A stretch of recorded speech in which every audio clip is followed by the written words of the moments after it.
Hey, this is Dr. Ted. My topic today is about embracing positiveness. Let me tell you what this means to me. Lots of times things come our way that we don't really understand. We're not sure, we don't know what to expect, we don't know what to think, and we often tend to shift our brain into a negative mode of thinking when this happens. We're getting ready and preparing for boot camp this weekend in Dallas. It's going to be a wonderful, wonderful time. We've got a packed room. It's going to be so exciting. And people will be able to understand what holds them back, what makes them flip on a switch to being negative. And more importantly, teach people how to play to your strong points. And I encourage you to do this. Play to your strengths. Find out what you're really good at and play to that. And reward yourself when you have these small wins. Just take something, anything, and make a win out of it, and then celebrate that.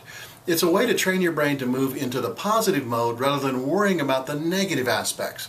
Because most of the time, the negative aspects never come to fruition. They don't work out that way. But we fear that they do, and when we think that in our conscious brain and fear and become fearful, then our physical body reacts as though it was real. But it's not real.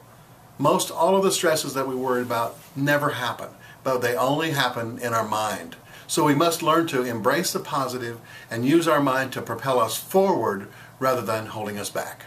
Thanks.